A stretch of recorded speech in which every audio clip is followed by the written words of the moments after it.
build a statue for every single one of them. Cal says, what an effing performance, man. We are so back. Marcus says, everyone, absolutely superb. Welcome back to Where Mackems Walk. My name is Mark, I'm a neutral, and we have got 5 delirious Sunderland fans to review that win over West Ham. Thank you very much for joining us. This is 20 minutes of Sunderland chat, reviewing every single Premier League game this season, and we look at the good, the bad, and the indifferent tweets and social media takes from the game. We're delighted to have you with us. Welcome back, of course, Dylan and Charlie from last week's video. Hope you're all well. Good to see you back. Jamie, good to see you back for the first time this summer. How's your summer been?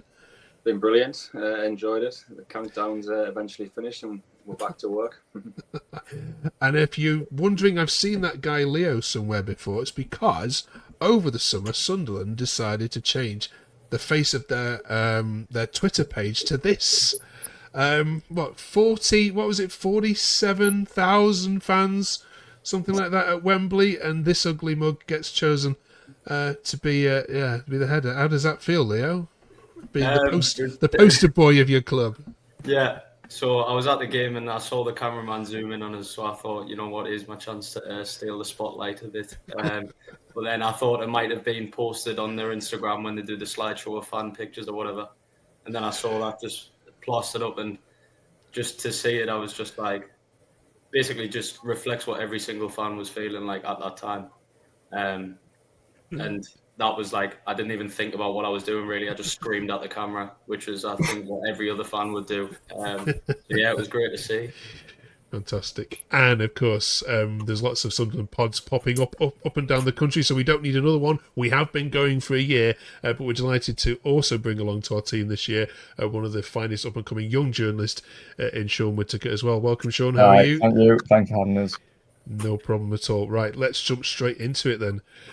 Shall we? Yes, Charlie. Describe your emotions when that first goal went in. Do I need to be PG? Go for it. We can bleep it out. I can't. I seen my mates like after the game because there was a cameraman right in front of her. I actively don't want to see what I was doing because I think it would have been. I just completely lost the plot. I think there was probably more joy celebrating that goal than the bloody, at least Mienda's goal at Wembley. Not Watson's. That was different. Yeah. But okay. I couldn't believe what I was watching. All right, let's bring it up then, and let's have a view. Oops. Alderete. Oh, there we go. What have I done with that? Decent ball. It's in. I think we got that. Have it. We'll try that again somewhere. There we go. Ball in. Header down is in. Sunderland have it. Dylan, is it fair to say that West Ham, for the first part of that game anyway, could have made that a little bit trickier? Were you sat in your seat thinking, we've not started well here? It wasn't necessarily that we hadn't started well. It was more so there was the obvious danger when there was the likes of Jared Bowen, who was always going to be a threat. That with their new signing, El Hadj Malik due for the wing back, I was very concerned about going into the game. And I think he was all right for the most part, but we just did a good job of keeping everyone quiet. Massive credit to Jensen Seelt, who was stuck to Jared Bowen like a bad smell the entire time he was on the pitch. And yeah, once we sort of got in the groove of it, and then as we got that open goal, I think the tide just turned and the floodgates opened. Yeah, we're going to talk about the goalkeeper as well in a second. Jamie, I'll get your view on him as well. We're also going to bring in a Burnley fan because, of course, up next we're heading back to Turf Moor, our old friends from the Championship, this weekend for the next game. But yeah, Jamie, sum it up for us. I mean, wait 8 years for. I think they've added up 3,000 hours, something like that, for a Sunderland Premier League goal. Did it feel sweet? Oh, it was definitely worth the wait. I think the whole day was brilliant, from the approach to the stadium, the new decor in the stadium. The weather was perfect, and the atmosphere in the stadium was brilliant. And when that ball hit the net, honestly, the sound, it was something else. I know we said the same for Ballard when he scored the winner against in the playoffs to put us into the final, but again, it was deafening, and it's not to forget that one for a while. Yeah. Leo, favourite moments? Does that beat Wembley or does it beat Ballard against Coventry? I don't think it beats those 2 goals just because of the dramatic element of it, like being in the last minute and knowing at those points like we've won the game. Even after this first goal went in, I think I actually went more mental for Ballard's goal yesterday, because that was when I thought like we've actually got 3 points here. Although they didn't pose much of a threat, like Dylan says, with the players they've got, Jared Bowen especially, they can just make something out of nothing at any moment. So at 1-0, I was still a bit cagey, but that second goal went in, and I was doing laps. I was going absolutely lapdog. It was unbelievable. Okay. Right then, tactically, Sean, where did Debris get this right? I just think, like, obviously, in the second half, like, I think obviously the counter attacks, that's what we've been doing like last season and stuff. And like, it's like the wing backs, like that youth, like he likes to like run forward, and so that left a gap, and then Aguar, the left centre back, was pulling out, so then Diarra was able to run through, or like Talby was able to run through, and then like we'll be able to get chances from that. Obviously, I know our goals all didn't come from that, but that was like our best chances, the counter attacks, and obviously that's Isidore the goal in the third. And obviously the other 2 were headers, so unbelievable headers to add as well. Yeah, absolutely. I mean, Charlie, thanks for that, Sean. Charlie, lots been made of the money you've spent and the new players you brought in, but is it make it even sweeter that the 3 goals yesterday come from 3 of the heroes from last season? Absolutely. I mean, it's the 3 lads who scored in the playoffs that are still here. Like, it was just like you couldn't write it. I mean, someone like Ballard, especially. I mean, he's on some sort of generational run at the minute. It's absolutely ridiculous. I mean, he not only did he score, but he's basically took Fulkrug out of the game, who's like a full international. He played in the Champions League final 2 years ago. Like, it's ridiculous. About that Ballard goal, let's just talk about it a bit more detail. Dylan, this tweet was from Martin. So first of all, Adjunga was celebrating the moment he left its foot, and Dave says, "What the F is Ballard doing on the end of that?" From a winger, and then about Ballard, he and Siddiqui were easily the best players yesterday. There's no fault from the rest of the squad as well. Great finish from Ballard, but what a ball in for him, first of all, Dylan, and then what the hell's he doing on the end of it? Well, first of all, I want to address the fact that it's an absolute travesty that Adingra has not been credited with the assist for that goal, because it took the slightest of taps off the West Ham player, because it was some cross. But yeah, obviously there'd been a bit of a build up in the box, a few players there, and Ballard just roamed in the area. He must have thought, you know what, if this lands to one of the wingers and this ball's coming back in, and I'm going to head at the back of the net. And he's making a bit of a habit of knocking that ball in at the roper end, isn't he? It's just, he was so good at both ends of the pitch. Obviously worth noting at the 0-0, he made that crucial goal line clearance. And I think if that had gone in, maybe it ends up being a different game. So yeah, he's far and away man of the match for me. But as that tweet said there, shout out to Siddiqui as well, who I think is probably still running now. Right, Jamie, let's talk goalkeepers, shall we then, if that's okay? Yeah, Sunderland tweeted rock solid debut, and Martin says, it's a lot better than that. He was superb. It completely answered those fans who said we don't need to upgrade the goalie position. He is an excellent signing. Are we allowed to feel a little bit sorry for Patterson here, Jamie? I don't think so, personally. I think the Premier League is ruthless. And like you just said there, you can see the difference in the quality between Roofs and Patterson. I think his composure, I went to the pre-season game against Betis, and you could see it straight away, how relaxed he is on the ball and spraying short passes. He can mix up and go long, but he's very accurate, and his handling's been superb. And he made a great save towards, I think it was on his one, might have been 2-0 off a header. I think it came up Isidore, and he pushed over for a corner, which was superb, to be honest, his reactions at that time. Leo, we went out to feel sorry for the guy who got you up here, aren't we? Yeah, I mean, like if you're sitting here from Patterson's perspective, like making the type of save you did, well, the 2 saves that you did in the final, both are crucial moments right at the start of the game, and then chance to put them 2-1 up. You'd feel probably hard done by that you're not getting the first game in the Prem. I thought when Roof signed that Patterson would start, the first game, and then Roos might work his way into it. But Lebris has got confidence in Roos, and that's definitely been instilled in me after the weekend. Dylan, I can see you shaking your head there as I ask those questions. You got an opinion on this one? I do have a very strong opinion on this one. Don't get us wrong, I love Anthony Patterson, but as I said on here countless times last season, whilst he's a very, very good shot stopper, and he gave us that moment at Wembley, his command of area is quite shocking, and his distribution is probably just as shocking. The thing is, it would be easy for us to sit and say, "Oh, give all the lads who've got us here a chance," but that is part of the reason that half the teams have been promoted have gone straight back down. I think if you want to stay in the Premier League, as much as it's a bit brutal, there's no room for sentimentality. If we can get in upgrades on each position, which we have done for the most part, that's what we need to do. But I think the likes of Ballard, the likes of Mayanda have shown that if you've got the quality and you can make the step up and you can put the fight in, then there is still room for these people in the squad. So I have no doubt in my mind that all the lads who've got us up that are still with the squad now are going to have their chance. But if they're not going to perform better than the lads who've come in, then I don't see any reason why they should be in the squad. I think it's all about surviving. It's all about fielding the best 11 possible, whether that pleases the local lads or not, unfortunately. Yeah. Okay.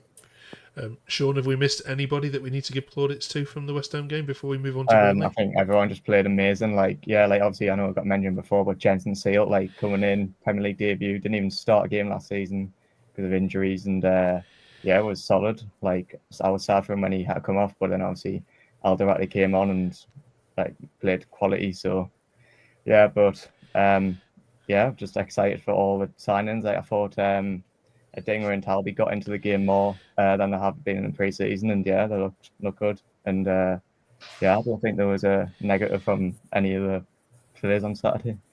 I think the thing with Talby, he was the one player from pre-season that a lot of fans were looking at and saying, maybe we've missed the mark on this one. Maybe we might have overspent. But he looked comfortable. He drove well with the ball. He got in the right spaces. Was direct at times he needed to be, but then also there was times where he could have tried to take his man on, but then just cut it back, reset. I thought he looked really comfy, a lot better than he has in pre-season. Okay.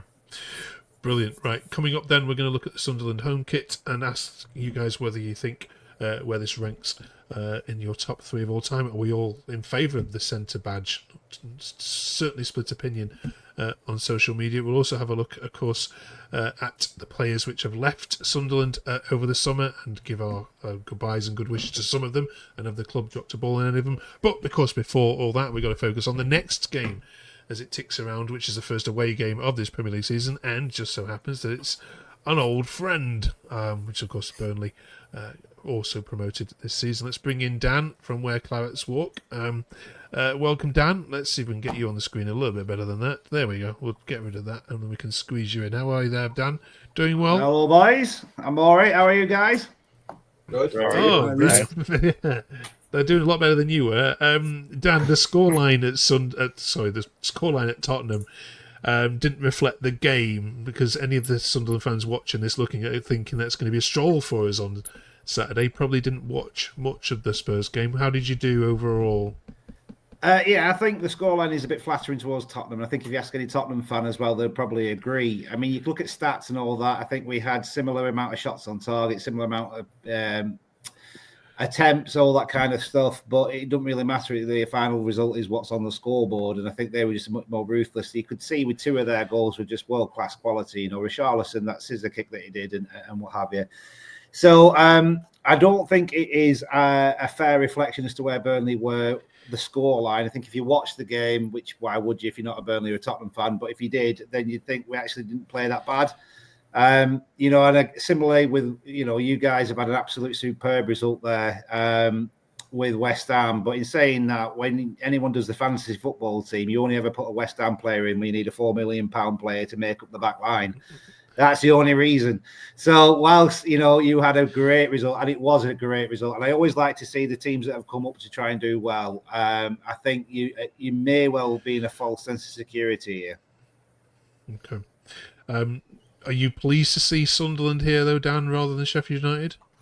Yeah, Sheffield United shy. I don't like them at all. I'd much prefer to see Sunderland up here. Okay. I have a bit of soft spot for Sunderland. My sister went to uni up there. I have a few mates who are up there in the Mackems and whatnot.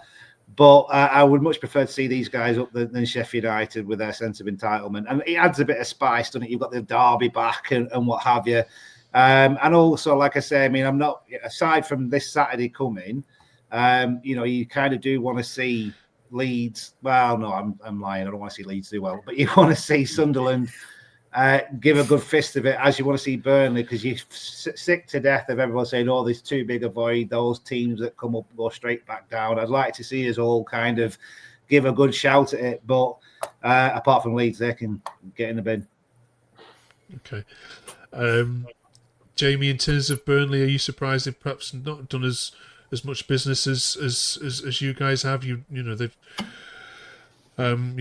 sold a bit, and obviously got 30 million for Trafford and so on. Were you expecting them to do a little bit more?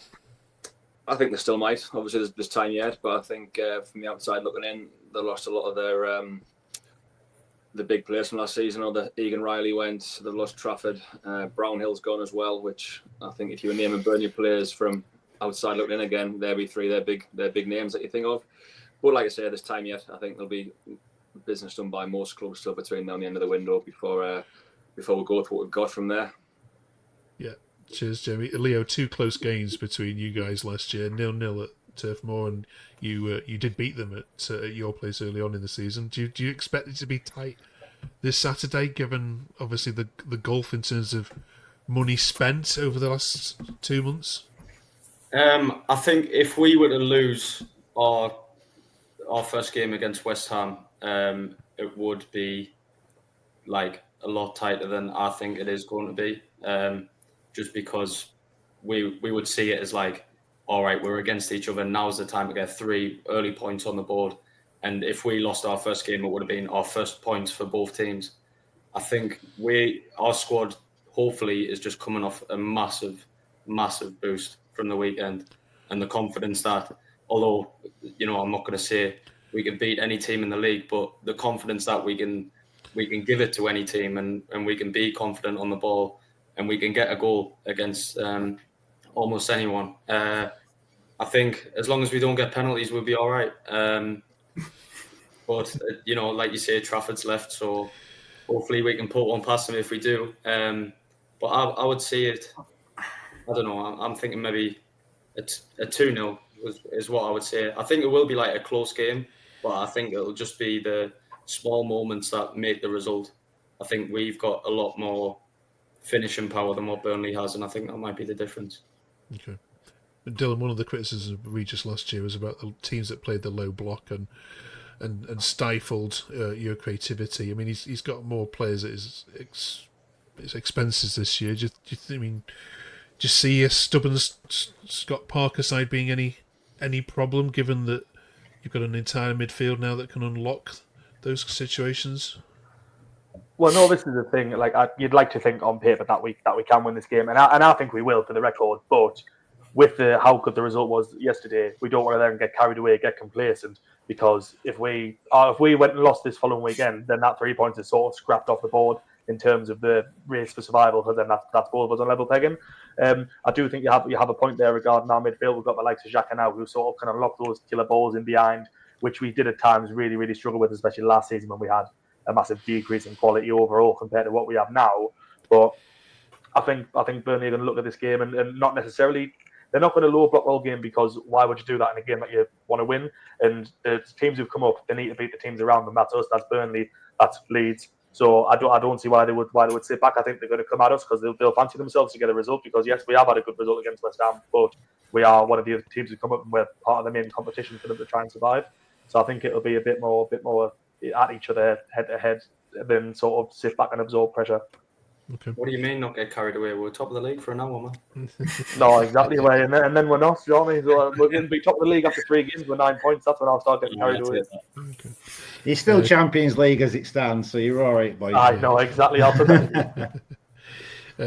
Charlie, Sean, would you make any changes to the starting 11? It's a daft question given the result, but anything you would consider doing? I'll get ready maybe instead sealed, but that's just but other than that, no, I wouldn't. Okay. Charlie? Yeah, no, I'd agree. I mean, obviously they've got Mukiele coming in today, but he's not getting in ahead of Human Ballard at the minute, so just be Elder out there, I think. Okay. Brill, Dan, predictions then? Well, it is going to be close, and I think it won't be a drubbing from Sunderland's end. I think coming to us, I think we will put up much more of a fight. It'll be the odd goal. My only concern from our side of it is that we aren't scoring. We've only played one game, but we do struggle. So I'd love to say we'd do you 2-1, and that's what I'm going to go with a little bit of I'm not overly confident. Okay. Jamie, take it for this one, for the team, please. Prediction: I'll say 2-1 either way. I think we'll sneak it. Okay, cool. And finally, we're recording this ahead of Leeds' kicking off their Premier League season, as obviously the other team that came up with you. Do you wish them the success that you seem to be wishing each other? No. Well, I've got Jordan Pickford in my FPL, so I'd do with an Everton clean sheet, to be totally honest. I want him again. Yeah, I've got him died. I tell you what, you get your money now. If you want to be a millionaire, go and back Dominic Calvert-Lewin to get the 90th minute scruffy header to win the game for Leeds tomorrow. You watch that. Jack Harrison cross as well. The Jack Harrison cross, yeah. Right, as an Everton fan, yeah, that'll just kill me off. Right, thank you very much, Dan. Good luck for the rest of the season. You. We will see you on the other side. Cheers, fella. Thanks See so you much. now. Right, you lot, let's chat our final two topics for this week. First off, we want to talk about the kit. Let's have a look at Leo. There's divided opinion this. I quite like it, but do you? I think one thing that you mentioned earlier in this recording is the central badge. I think that's the one thing that is throwing the fans off. I think if it was a badge to the side and then obviously the Hummel, there'd be a lot less fans disliking it. But personally, I like it. It looks good when we win in it, I'll tell you that. And I would love, after this season, to look at this kit and think fondly on the season of staying up in the league. I'll always look back on last season's kits and think that they're the ones we got promoted in. So I'd love to have a similar type of feeling to this one. Okay. I mean, Dylan, I can see you've already spent your hard-earned cash on it already. Is it exciting for you? I mean, for me, there's too much going on in the centre there. I mean, the Hummel being in the centre as well. Obviously, you like it. No, I really like it. But what I will say is I think it's a disgrace you provided a visual aid when you've got two handsome models wearing it for you right now. Listen, the central badge I'm a big fan of. I've wanted us to sort of have both the central badge for a couple of seasons now. I know it's split in opinion, but it's paying homage to a kid from, is it 86? I could have the year wrong, but it's a remake of an old kit, basically. And quite frankly, I'll settle for this over any of them scabby Nike templates we were getting for years and years. Absolutely. The only problem I've got with it is when the players are wearing it and they've got that block. I know that's the regulations of the Premier League. Well, it's PSV vibes, and they won the league. Wearing it in the streets, it looks great. Yeah, Hummel have far more hits than they have misses. To be fair, I mean Charlie's wearing my favourite Sunderland shirt there, the away shirt of last season as well. Anybody else? Sean, Charlie, Jamie, fans? Yeah, no. I think I'm clearly a big seller because the amount of kits in the stadium yesterday, they were everywhere. So I think from a commercial point of view, they've done all right. Okay. We'll do the away shirt next week as well, of course, the third shirt following up. But we've also, because of course we were here last year, we need to pay homage to those that are no longer with us. I don't mean from a death point of view. I mean from those that have moved on. The club have said goodbye to some players that have had bit parts or major parts to play in Sunderland's journey to the Premier League. Big question here is, should they have done more to keep some of them, and have they dropped any balls here? I mean, first of all, Charlie, get your view on Job, if that's okay. I mean, yeah, he was wanting away anyway, wasn't he? Is the fee correct though for what you would have expected for his talents? I think it's reasonable. I mean, the club were never going to stand that firm. It's part of the model to allow the players to move on, so they weren't going to try and ruin that and dig in. It's a record fee for us. It was a record fee for Dortmund as well. I think it's just reasonable. He did, at the end of the day, he did his job. He got her up, and I think let them go for that amount, which has been essentially reinvested in Diarra, who, arguably might be better. We don't know, but. Yeah, I mean, and Sean, you do lots of research for obviously the leagues as well. Do you Yeah. do you genuinely see Job going to the top? I mean, please speak without your kind of red and white glasses on here as well. Yeah, like when he first joined, I thought he was really good. Obviously, he scored brace against Rotherham and stuff. And then obviously like that season was just a write off anyway under Michael Beale and Mike Dodds. But like the end of that season, he was just played too much, and I think just ran out. But then last season was just brilliant in every game. Probably one of our most important players last season, and sad to see him go. But I think our replacements, I think we've replaced him well. Let's just say that. So obviously we don't know yet, early days, but yeah, I think he will go on to the top. Yeah, Jamie. Last year we spoke about the strange Tom Watson decision to go to Brighton. Obviously, no one's going to speak ill of him, is he? Given what happened at Wembley. But yeah, can you get your head around this one? Is it the right decision for him as a player? Do you think? Would he have fitted in this year? He probably didn't expect us to get where we've ended up, to be honest. Yeah. And he might have kind of be sitting there with second thoughts now, but good luck to him. He's, like you say, he's left his legacy. He didn't down tools, and he's left on the best terms ever, to be totally honest. And I think he's been given the number 14 shirt down at Brighton, which suggests he might have a part to play. I don't think any of those players that are on that list there were missed yesterday. So I think that's the best way to look at it. Recruitment's been good. Great. And then Leo, Dillon, any on there? I mean, Bishop, Adil, Ekwa, would they have a part to play? Ekwa, I wouldn't see him featuring. I think we've just kind of grew past that with him. I did love him when he was here, and he did have his consistency problems. But I think it's a great move for both ends. He's comfortable in that league. Over in his home country, the St Etienne seemed to love him when they were on loan. When he was on loan last season. Just want to touch on Watson. I think, we were looking at this last season thinking, it was a good decision to let him go for this amount of money. And then because we've compared Job and Diarra, we'll say, like, if you look at Adingra, I think he's better, like levels better than Watson now. But obviously in a few years, Watson could get to that level. But our whole thing this season is we need the players that are ready to play at this level right now, every single game. Because staying up is the main focus, obviously.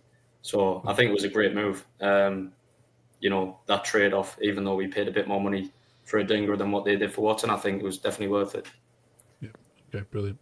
Right, great review, everyone. Thank you very much. We'll look ahead to the Burnley game, also look back on the Burnley game with you next week, and also look at the incomings and get your view on some of those. Plus, of course, we'll look at the away shirts as well. So thank you very much for joining us. And look, there's plenty of other Sunderland podcasts that have been going for a lot longer than we have, and of course we will give them all a shout out as well. But if you can squeeze in 20 minutes a week to listen to these guys give their honest thoughts on all Sunderland takes, we'd be very grateful to have your company along with us. Press that like button, press that subscribe button to help us along our way. Thank you very much, guys. Enjoy your trip to Burnley if you manage to get a ticket, and we'll see you on the other side of next Saturday afternoon. Have a good one.